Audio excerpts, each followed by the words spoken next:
الحمد للہ رب العالمین والصلاة والسلام علی رسول اللہ صلی اللہ علیہ وسلم رب اشرح لی صدری ویسر لی امری واحلل عقدۃ من لسانی یفقہوا قولی سبحانک لا علم لنا الا ما علمتنا انک انت العلیم الحکیم رب زدنا علما ان الخیر الحدیث کتاب اللہ وخیر الہدی ہدی محمد صلی اللہ علیہ وسلم۔ سورہ نمل ہماری چل رہی ہے، اور کون سے نبی کا ہم واقعہ پڑھ رہے تھے؟ Very good. اور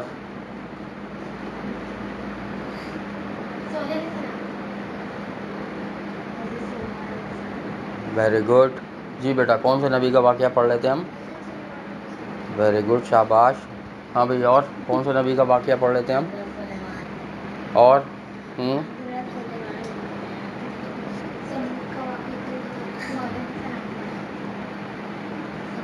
ہم لوگ پڑھ رہے تھے قوم سمود، حضرت صالح علیہ السلام۔ یہ ہوتا ہے کہ کلاس میں اگر کوئی توجہ نہ دے تو اس کو نہیں پتہ ہوتا کہ ہم نے کیا پڑھا ہے، ٹھیک ہے؟ یہ وہ کتاب ہے جو زندگیاں بدلتی ہے، اور سب سے کم توجہ ہم اس کی طرف دیتے ہیں، ٹھیک ہے؟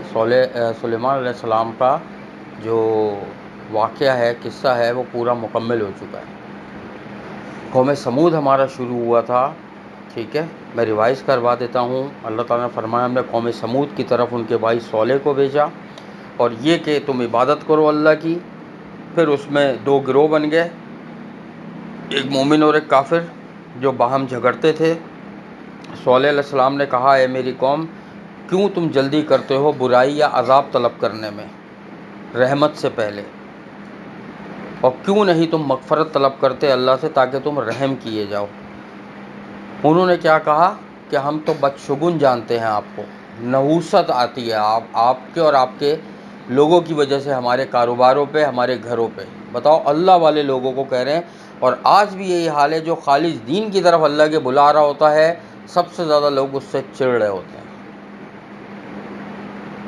یہ ہے اللہ کے دین کا کام، مشکل کام ہے۔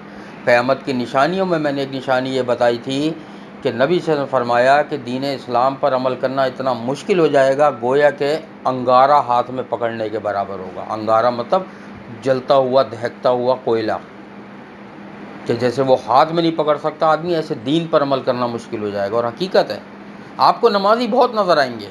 اب لوگ پتہ ہے کیا سمجھتے ہیں؟ لوگ سمجھتے ہیں کوئی نماز پڑھنا یہ دین ہے۔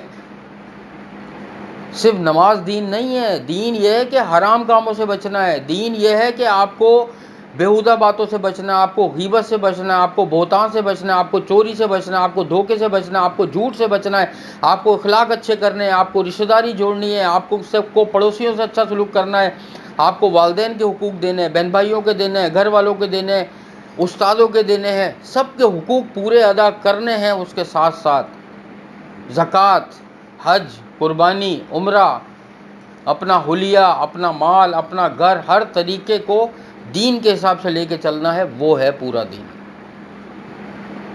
ہم اصل میں دین کی تعریف ہی غلط کرتے ہیں۔ تو آگ پہ انگارہ پکڑنے کا جو معنی ہے نا، اس وقت سمجھ میں آتے ہیں جب انسان ساری چیزوں پہ عمل کرے گا۔ جب رشتہ داری جوڑنے جائے گا نا، اور رشتہ دار اس کو دھتکاریں گے، اس وقت پتہ لگتا ہے کہ آدمی کہتا ہے ابے بھاڑ میں ڈالو، ہم بھی نہیں ملیں گے اس سے۔ یہی تو غلط طریقہ ہے، ٹھیک ہے؟ تو بہرحال بات ہو رہی تھی کہ انہوں نے پھر کہا کہ بدشگنی جو اللہ کے یہاں ہے تمہاری، وہ اللہ ہی جانتا ہے، تم لوگ تو آزمائش میں ڈالے گئے ہو۔ یہ صالح علیہ السلام نے اپنی قوم سے کہا۔ یہاں تک ہم نے پڑھا تھا، آگے چلتے ہیں۔ اعوذ باللہ السمیع العلیم من الشیطان الرجیم من حمزہ ونفخہ ونفثہ۔ وَكَانَ فِي الْمَدِينَةِ 9 رَهْطٍ يُفْسِدُونَ فِي الْأَرْضِ وَلَا يُصْلِحُونَ۔ اور تھے اس شہر میں 9 سرغنے، وہ فساد کرتے تھے زمین میں، اور نہیں وہ اصلاح کرتے تھے۔ پہلے تو یہ ذہن میں رکھو کہ حضرت صالح علیہ السلام کا جو شہر تھا، وہ مکہ سے شام جاتے ہوئے پڑتا ہے، ابھی بھی ہے۔ اس کو ہجر کا نام دیا گیا ہے، سورہ ہجر اسی نام پر ہے، ٹھیک ہے؟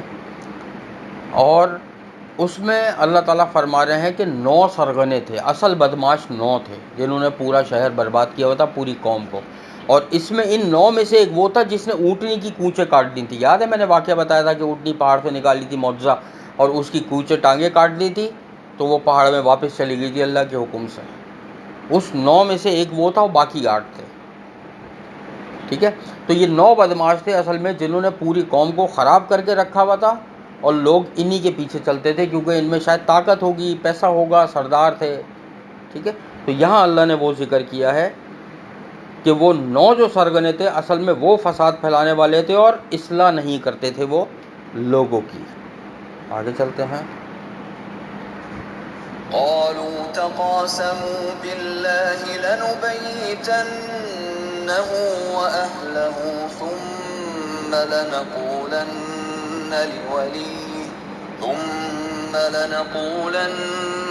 لوليه ما شهدنا مهلك أهله وإنا لصادقون. اب اللہ فرما رہے ہیں انہوں نے کہا تم آپس میں قسم کھاؤ اللہ کی، البتہ ہم ضرور شب و خون ماریں گے اس صالح پر اور اس کے اہل پر، پھر البتہ ہم ضرور کہہ دیں گے اس کے ولی وارث سے کہ نہیں ہم موجود تھے، اس کے اہل گھر والوں کی ہلاکت کے وقت، بلا شبہ ہم یقیناً سچے ہیں. یہ لفظی ترجمہ میں نے کیا ہے. ٹھیک ہے، کسی کی سمجھ میں آیا اس کا مطلب؟ نہیں آیا نا. اب ہوا یہ، جب صالح علیہ السلام نے اپنی بات لوگوں تک پہنچانا شروع کی نا، تو یہ 9 بندے جو تھے نا، یہ بہت سارے لوگوں کو لے کر جمع ہو گئے اور ایک جگہ میٹنگ کری انہوں نے. اور اس میٹنگ میں یہ طے کیا ہم ایک کام کرتے ہیں کہ آج رات میں صالح علیہ السلام کے گھر پہ حملہ کرتے ہیں اور ان کو بھی قتل کریں گے نعوذ باللہ، اور ان کے پورے اہل و عیال کو بھی قتل کر دیں گے. جو بھی ان کے گھر میں بیوی بچے ہیں ہم سب کو قتل کر دیں گے.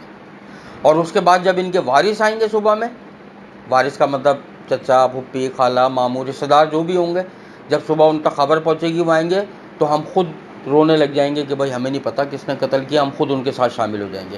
کس قدر گھنونی سازش انہوں نے کری. جب نبی صلی اللہ علیہ وسلم کو مشرکین مکہ نے قتل کرنے کا پروگرام بنایا تو صرف نبی صلی اللہ علیہ وسلم کو قتل کرنے کا پروگرام بنایا تھا، ان کے اہل و عیال کے بارے میں فیصلہ نہیں کیا تھا انہوں نے. لیکن اس قوم نے دیکھو، سمود نے، کہ کہا ہم اس نبی کے گھر والوں سب کو ختم کر دیں گے، قتل کرنے کا پروگرام بنایا سب کو. اور جب صبح ان کے گھر والے آئیں گے دوسرے رشتہ دار تو ہم بھی ان کے ساتھ شامل ہو جائیں گے، یعنی افسوس کریں گے اور ہم کہیں گے پتہ نہیں کیا ہو گیا، اچانک کون قتل کر کے چلا گیا. کتنی بڑی سازش انہوں نے کری اور یہ پروگرام بنایا، پلان بنایا انہوں نے. آگے چلتے ہیں. وَمَكَرُوا مَكْرًا وَمَكَرْنَا مَكْرًا وَهُمْ لَا يَشْعُرُونَ. اب اللہ تعالیٰ فرما رہے ہیں اور انہوں نے چلی ایک چال اور ہم نے بھی چلی ایک چال، اور ان کو شعور ہی نہیں تھا جو اللہ نے چال چلی. یعنی انہوں نے ایک چال چلی جو پروگرام بنایا، اور اس کے بعد ایک چال اللہ نے چلی یعنی تدبیر کری. انہوں نے ایک پلان بنایا، ایک پلان اللہ نے بنایا، اور جو اللہ نے پلان بنایا وہ ان کو پتہ نہیں تھا. ان کے پلان سے تو اللہ آگاہ تھا، اللہ تو دیکھ رہا تھا نا کیا پلان کر رہے ہیں وہ، لیکن اللہ کے پلان سے تھوڑی آگاہ تھے وہ لوگ. وہ آگے آئے گا بتاتا ہوں. اور جو اللہ نے پلان بنایا ان کو شعور ہی نہیں تھا، عقل ہی نہیں تھی، وہ سوچ بھی نہیں سکتے تھے کہ یہ کیا ہوا. اللہ پورا کے پورا غالب ہے ہر کام پر، جو وہ کرنا چاہے وہ اس کو کر کے رہتا ہے. یہ اللہ کی پلاننگ ہے. ٹھیک ہے، آگے چلتے ہیں. فانظر كيف كان عاقبة مكرهم أنا دمرناهم وقومهم أجمعين. اب اللہ فرما رہے ہیں پھر آپ دیکھیں کیسا ہوا انجام ان کی چال کا. اب اللہ نے فرمایا کہ جو اللہ نے چال چلی تھی، اللہ نے تدبیر کی تھی، اس کا انجام کیا ہوا. بے شک ہم نے ہلاک کر دیا ان کو اور ان کی قوم کو اجمعین، سب کے سب کو. ہوا یہ تھا کہ جب انہوں نے پلان بنایا تو اللہ تعالیٰ نے صالح علیہ السلام کی طرف وحی کر دی کہ آپ راتوں رات اپنے گھر والوں کو لے کر اس بستی سے نکل جائیں، اور جو لوگ آپ پر ایمان لے آئے. اور کچھ روایتوں سے پتہ لگتا ہے تقریباً 120 کے قریب لوگ ایمان لے آئے تھے ان پر. صالح علیہ السلام نے اپنے گھر والوں کو اور ان 120 لوگوں کو لیا اور ہجر سے اپنی قوم سے بستی سے باہر چلے گئے. اور مفسرین بتاتے ہیں کہ جیسے ہی صالح علیہ السلام اپنی بستی سے باہر نکلے، اللہ کا اس قدر خطرناک عذاب آیا کہ سب کو تہس نہس کر کے رکھ دیا. کیا ہوا تھا آگے بتاتا ہوں میں انشاءاللہ. فَتِلْكَ بُيُوتُهُمْ خَاوِيَةً بِمَا ظَلَمُوا إِنَّ فِي ذَلِكَ لَآيَةً لِقَوْمٍ يَعْلَمُونَ. اب اللہ فرماتے ہیں چنانچہ یہ کہ ان کے گھر ہیں خالی اجڑے ہوئے، اس وجہ سے کہ انہوں نے ظلم کیا. بلا شبہ اس میں البتہ عظیم نشانی اور عبرت ہے ان لوگوں کے لیے جو علم رکھتے ہیں.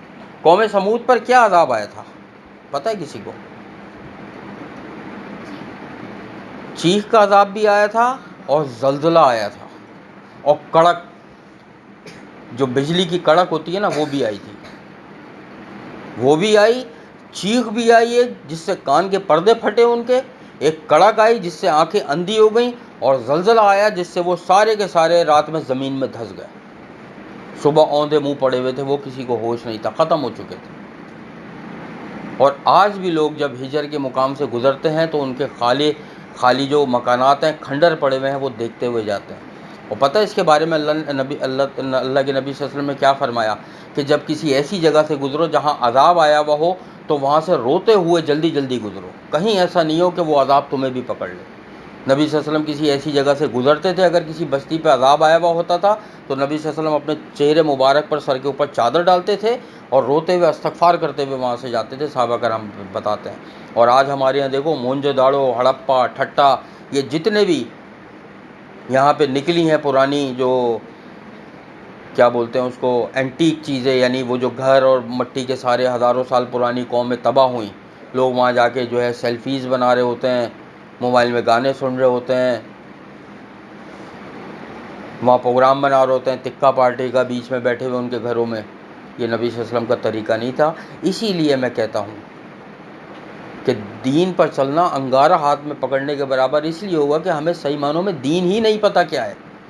جب ہمیں دین پتہ ہوگا تو ہمیں پتہ ہوگا کہ ہمیں کیسے عمل کرنا ہے اس پہ. تو اللہ تعالیٰ نے فرمایا کہ ہم نے ان کے ظلم کی وجہ سے ان کو عبرت کا نشان بنا دیا، اور اس میں ان لوگوں کے لیے نشانی ہے جو علم رکھتے ہیں. یعلمون، کہ جو علم رکھتے ہیں. جن کو علم نہیں ہے دین کا، ان کے لیے یہ ہنسی مذاق کی چیز ہے کہ بس تباہ ہو گئی، کوئی بات نہیں، ایسے ہوتا رہتا ہے. ایسا نہیں ہے، یہ کسی وجہ سے تباہ ہوئی ہے قوم. وَأَنجَيْنَا الَّذِينَ آمَنُوا وَكَانُوا يَتَّقُونَ. اور ہم نے نجات دی ان لوگوں کو جو ایمان لائے تھے اور اللہ سے ڈرتے تھے. اللہ تعالیٰ نے یہاں پر یہ بات بتا دی کہ جو لوگ اللہ پر ایمان لے آئے تھے، صالح علیہ السلام کے ساتھ تھے، اللہ تعالیٰ نے ان کو نجات دے دی. ایسے ہی حضرت موسیٰ علیہ السلام، حضرت نوح علیہ السلام، ٹھیک ہے، جتنی بھی قومیں گزری ہیں سب کے ساتھ یہی ہوا کہ جو ایمان لاتے گئے اللہ ان کو نجات دیتا رہا، جو نہیں لائے اللہ تعالیٰ نے تباہ کر دیا. نبی صلی اللہ علیہ وسلم کی امت میں یہ ہے کہ جو ایمان نہیں بھی لا رہا اللہ تعالیٰ نے ڈھیل دی ہوئی ہے کہ اب قیامت والے دن فیصلہ ہوگا.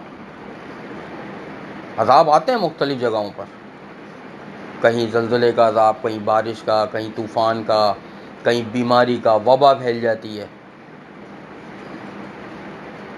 تو ہمیں سوچنا چاہیے کہ ایسا کیوں ہو رہا ہے. میں نے کل بھی بتایا تھا زلزلوں کی اور آفات کی وجوہات کیا کیا ہیں، کہ جب دین پر عمل نہیں ہوگا علم اٹھا لیا جائے گا.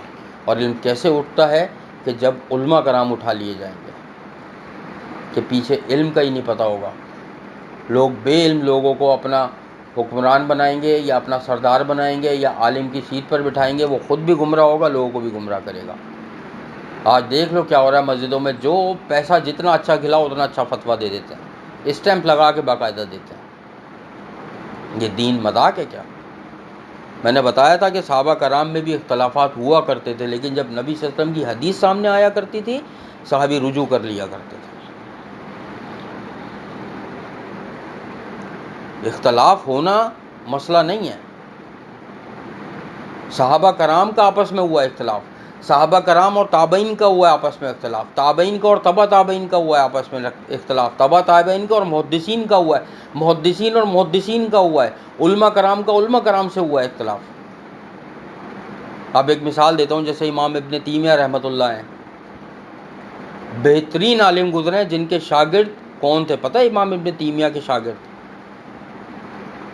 میں صرف نام لوں گا، ان کے شاگرد کا نام سن کے تو میں اندازہ ہو جائے گا امام ابن تیمیہ کا رتبہ اور مرتبہ دینی لحاظ سے. ان کے شاگرد تھے حافظ ابن کثیر رحمۃ اللہ علیہ، جن کی تفسیر ابن کثیر ہے.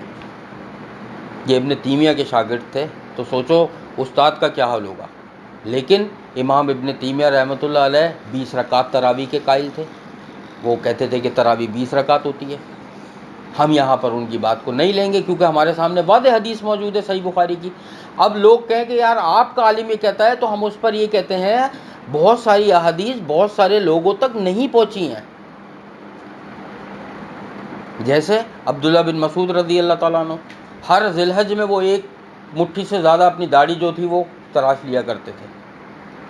ان تک نبی صلی اللہ علیہ وسلم کی حدیث نہیں پہنچی تھی کہ داڑھی کے بارے میں جو فرمایا کہ داڑھی کو چھوڑ دو اور مونچھیں منڈواؤ، یعنی داڑھی چھوڑ دو. وہ تراش لیا کرتے تھے، ان تک نہیں پہنچی تھی.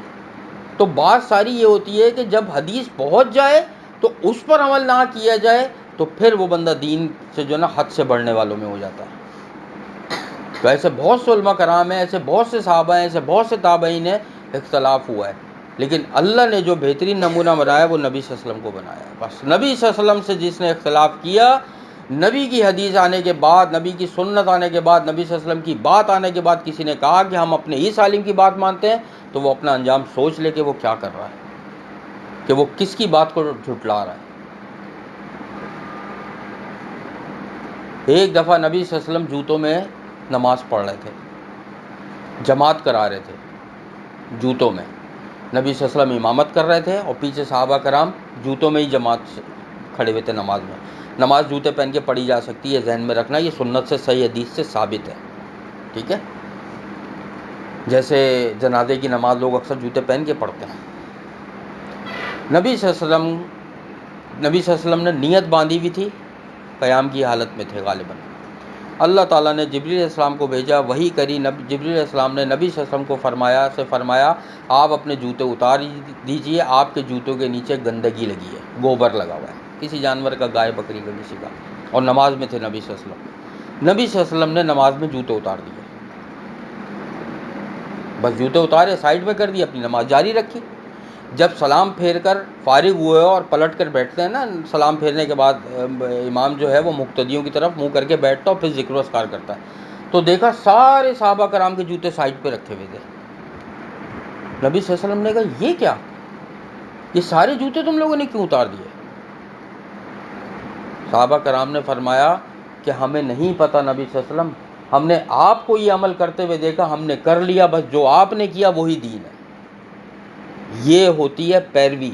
اللہ نے صحابہ کرام کے ایمان کو جو ہے نا وہ معیار قرار دیا سورہ بقرہ میں کہ ان جیسا ایمان، ان جیسی اطاعت لے کر آؤ تو قبول کروں گا میں.